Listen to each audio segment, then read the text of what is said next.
Somos el equipo 9 conformados por José García, Jacqueline Aguilar, Mariela Villarreal y yo, Natalia Alanís, y vamos a presentar el PIA. Bueno, yo voy a hablar sobre el caso número 1 de Century National Bank y les voy a decir una pequeña descripción. Cuando Selig asumió el cargo como presidente de Century hace algunos años, apenas comenzaba el uso de las tarjetas de débito. A Selig le gustaría actualizarse en el uso de estas tarjetas. Construir el intervalo de confianza de 95% de la proporción de clientes que las utiliza. Es razonable concluir que más de la mitad de los clientes utiliza tarjeta de débito con base en el intervalo de confianza. Bueno, aquí tenemos la base de datos del primer caso, donde se muestra el saldo, el número de operaciones mensuales en el cajero automático, y el número de otros servicios bancarios utilizados, si la cuenta tiene tarjeta de débito o no, si recibe intereses sobre la cuenta y la ciudad donde se abrió la cuenta. Para el análisis del problema, sacamos el intervalo de confianza de la proporción de clientes que utilizan las tarjetas de débito. El error estándar de la proporción muestral se puede calcular primero multiplicando 0.4333 por 0.5667 entre 60 y nos da un resultado de 0.103. Usando una distribución normal estándar podemos encontrar el valor crítico Z correspondiente al nivel de confianza del 95%. Este valor se encuentra en la tabla de distribución normal estándar y es aproximadamente 196. Finalmente, podemos construir el intervalo de confianza de la proporción sumando 0.4333 más 1.960.103, que nos da un resultado de 0.231 y 0.635. Podemos interpretar este intervalo de confianza como si tomamos muchas muestras aleatorias del mismo tamaño de la población de clientes del Century y construimos un intervalo de confianza del 95% a partir de cada muestra. Entonces el 95% de los intervalos contendrá la verdadera proporción de clientes que utilizan tarjetas de débito. Para responder a la pregunta de si es razonable concluir que más de la mitad de los clientes utiliza tarjeta de débito con base en el intervalo de confianza, aquí podemos observar que el intervalo de confianza incluye el valor de 0.5, que viene siendo la mitad. Y por lo tanto, no podemos concluir con un alto grado de confianza que más de la mitad de los clientes utiliza tarjeta de débito. En cambio, podemos decir que la proporción real de clientes que utiliza tarjeta de débito es probablemente entre el 23.1% y el 63.5%, con un nivel de confianza del 95%. Ahora voy a hablar sobre el aumento de 8 a 10. En los años recientes también se observó un aumento del uso de cajeros automáticos. Cuando el señor Selig asumió la responsabilidad del banco, el número medio de transacciones mensuales por cliente eran 8. Ahora él cree que aumentó a más de 10. En realidad, a la agencia de publicidad que prepara comerciales de televisión para el banco le gustaría usar este dato en el nuevo comercial que diseña. Hay evidencia suficiente para concluir que el número medio de transacciones por cliente es mayor a 10 por mes. Puede afirmar la agencia de publicidad que la media es mayor de 9 al mes. Utilice el nivel de significancia de 0.05. Para responder estas preguntas fueron 5 pasos. En el paso número 1 planteamos la hipótesis nula y alternativa, que la hipótesis nula se representa como HO, es el número de media de transacciones mensuales por cliente y no ha aumentado a más de 10. La hipótesis alternativa se representa como H1, que es el número medio de transacciones mensuales por cliente que ha aumentado a más de 10. En el paso número 2 establecimos el nivel de significancia, que el nivel de significancia se representa como A, que es de 0,05. Para el paso 3 seleccionamos la prueba estadística adecuada. Se utilizará una prueba T de muestra ya que conocemos la desviación estándar poblacional. En el paso 4, calcular el valor P y la estadística de prueba. Primero calculamos la estadística de prueba, donde X es la media muestral, P es la media poblacional, S es la desviación estándar muestral y el tamaño muestral. En este caso, A es igual a 10.3 igual a 10, S que viene siendo la desviación estándar muestral es de 4.29544497 y N que es el tamaño de la muestra es desconocido. Por lo tanto, T es igual a 10.3 entre toda la desviación estándar muestral. A continuación, calculamos el valor P utilizando una tabla de distribución T con N1 grados de libertad y A, que viene siendo el alfa, igual a 0.05. Y en el paso número 5 tomamos una decisión y concluimos. Si el valor P es menor que el nivel de significancia, rechazamos la hipótesis nula y concluimos que hay evidencia suficiente para afirmar que el número de medio de transacciones mensuales por cliente ha aumentado a más de 10.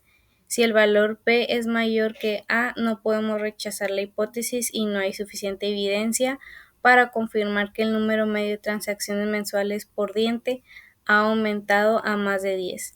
Ahora, para calcular el valor P, primero necesitamos conocer el tamaño de la muestra.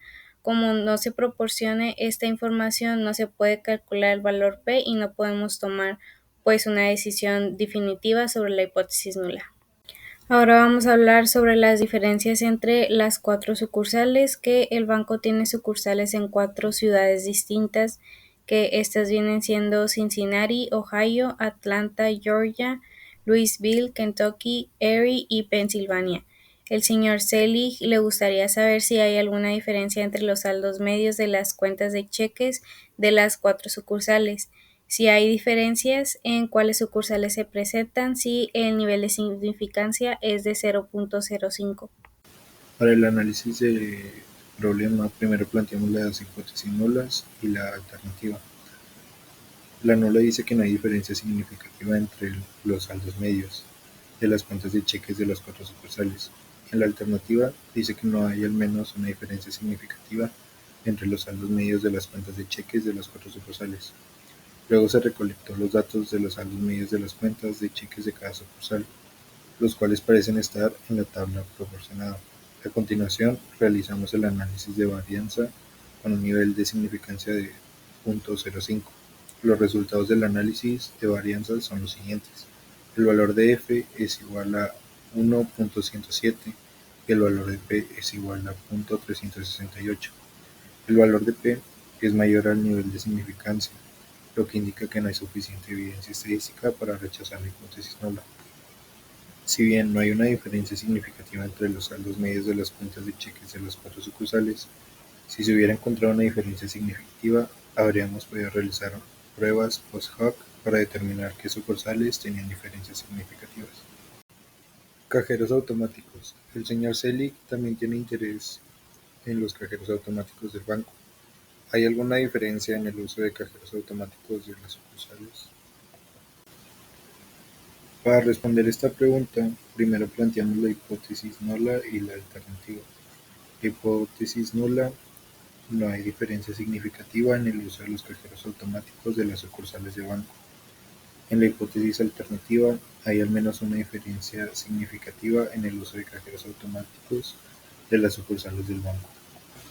Después se recolectó los datos de uso de los cajeros automáticos de cada sucursal.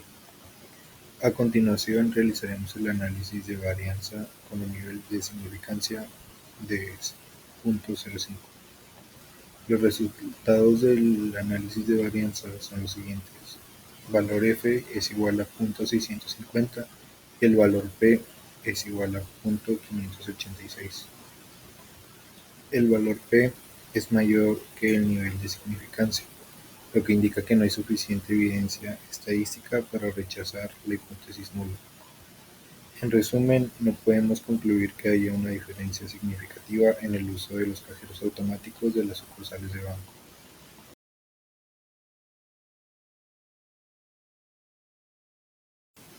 Siguiendo con el análisis, en la hipótesis nula se dice que los clientes que poseen tarjetas de débito no tienden a usar cajeros automáticos en forma distinta de los que no las tienen.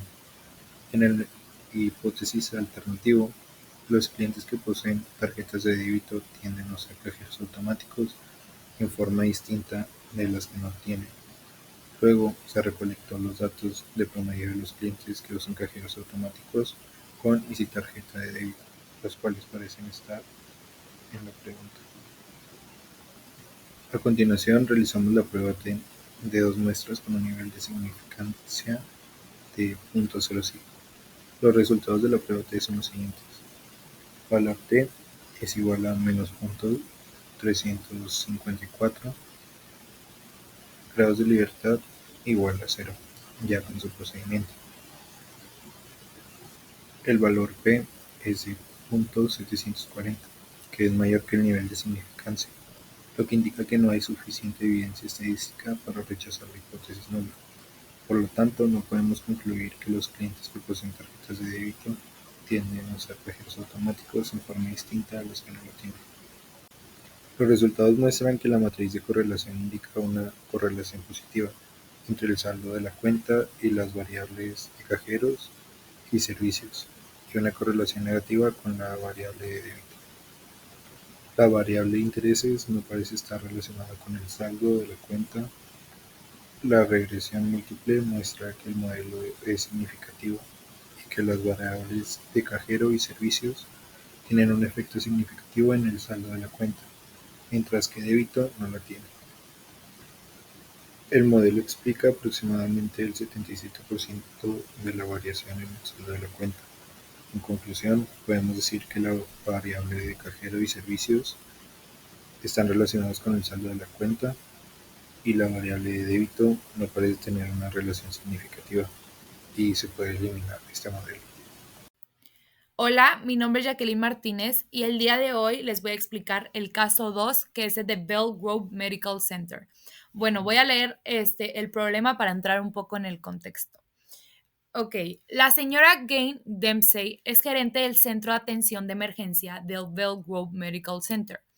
Una de sus responsabilidades es tener enfermeras suficientes para que se atienda con prontitud a los pacientes. Es muy estresante para los pacientes esperar mucho para recibir atención de emergencia. Aunque sus necesidades no sean de vida o muerte, la señora Dempsey reunió la información siguiente respecto del número de pacientes durante las últimas semanas. El centro no atiende los fines de semana. Las preguntas son, da la impresión de que hay algunas diferencias en el número de pacientes atendidos el día final de la semana. Si hay diferencias, ¿cuáles días parecen ser los más ocupados? Bueno, vamos a analizar los datos para encontrar la respuesta. Ahora les voy a explicar el análisis del problema, paso por paso. En el paso 1 es el planteamiento de la hipótesis. Para llevar a cabo este análisis, formulamos dos hipótesis, la H0 y la H1. En la H0, que es la hipótesis nula, no existen diferencias significativas en el problema de pacientes atendidos entre los días de la semana. Es decir, cualquier variación observada se debería al azar. En la H1, que es la hipótesis alternativa, existen diferencias significativas, lo que indicaría que ciertos días son más ocupados que otros. En el paso 2 es el nivel de significancia. Vamos a utilizar un nivel de significancia del 5%, esto quiere decir del 0.05, que es comúnmente aceptado en los estudios estadísticos. Esto significa que estamos dispuestos a aceptar un margen de error del 5% al tomar nuestra decisión. En el paso 3 es la distribución F. Para evaluar las diferencias entre los días, usaremos una prueba de análisis de varianza o de ANOVA. Esta prueba compara la variabilidad entre los grupos, esto quiere decir los días, con la variabilidad dentro de cada grupo usando la distribución F. Ok, en el paso 4, que es el último, vamos a calcular los grados de libertad. Para calcular estos grados de libertad necesitamos establecer nuestra regla de decisión. Para el numerador usamos la fórmula de K-1. donde K es el número de grupos, que esto quiere decir los días, que son 5 días, entonces vamos a sustituir K, que va a ser 5. Entonces 5 menos 1 es igual a 4. Ahora, para el denominador usamos N menos K, donde N es el número total de observaciones. Entonces, vamos a sustituir N menos K, que N va a ser igual a 20 y K es igual a 5. Entonces, 20 menos 5 nos da 15. Entonces, esto nos da grados de libertad de 4 y 15, que son necesarios para encontrar el valor crítico en la tabla F.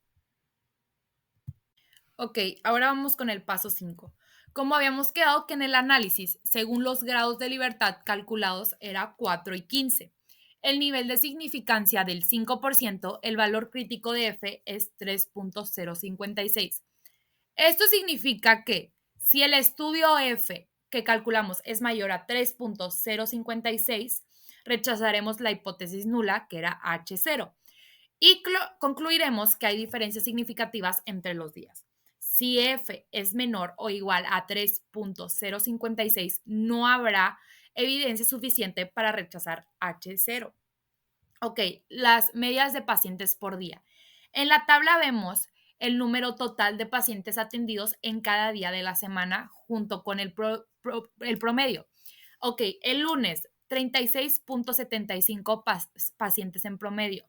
El martes 27, el miércoles 26.25 y el jueves 25.5 y el viernes 33.75. Observamos que los lunes y viernes tienen promedio más altos, mientras que los miércoles y jueves son los días con menos pacientes.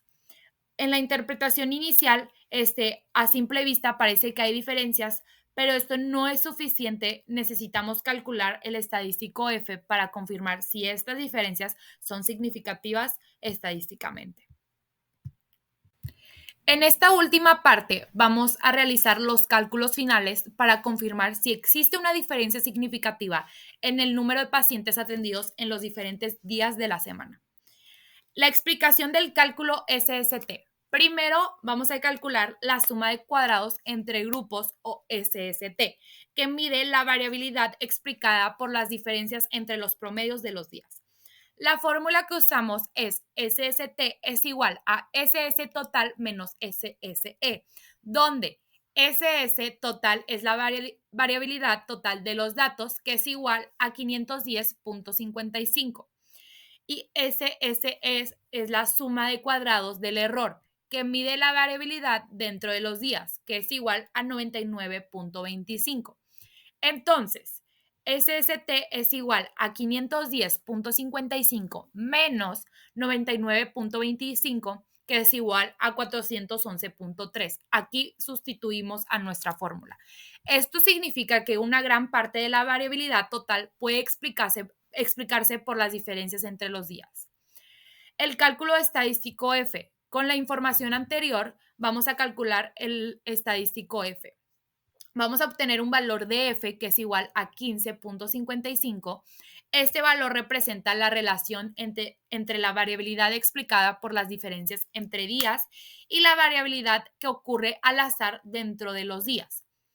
Y la regla de decisión y comparación con el valor crítico. Nuestro valor crítico era 3.056 y el estadístico F es igual a 15.54. Esto significa mayor. Esto significa que tenemos evidencia suficiente para rechazar la hipótesis nula. Por lo tanto, concluimos que sí existen diferencias significativas en el número de pacientes atendidos según al día de la semana. Esto confirma que algunos días, como los lunes y viernes, son más ocupados que otros, como los miércoles y jueves. Estos resultados son clave para la toma de decisiones. La señora Jen Dempsey ahora puede asignar más personal en los días más ocupados, como lunes y viernes, y optimizar los recursos para mejorar la atención a los pacientes. Hola, mi nombre es Mariela y les voy a estar hablando sobre el caso 3, Terry and Associates, tiempo para entregar equipos médicos. Formulé la ecuación de regresión lineal múltiple que describe la relación entre el costo de entrega y las demás variables. Estas tres variables explican una cantidad razonable de la variación de la variable dependiente entre el costo de entrega de un equipo cuya preparación tarda 10 minutos, 30 minutos de entrega y debe recorrer una distancia de 14 millas. Esta es la base de datos del caso número 2, donde se muestra el número de cuenta, el costo o los costos, la preparación, la entrega y las millas. Les voy a hablar sobre el análisis del problema. Aquí vienen las operaciones que son sumas y restas. Estas tres variables parecen explicar una cantidad razonable de la variación del costo de entrega, aunque es difícil determinar la calidad del ajuste sin conocer la magnitud de la varianza de la variable dependiente y los valores de los coeficientes de determinación o correlación. Para estimar el costo de entrega de un equipo con una preparación de 10 minutos, una entrega de 30 minutos y una distancia de 14 millas, simplemente se sustituyen estos valores en la ecuación de regresión y se calcula. Por lo tanto, el costo estimado de entrega de un equipo con estas características es de 25.74 pesos.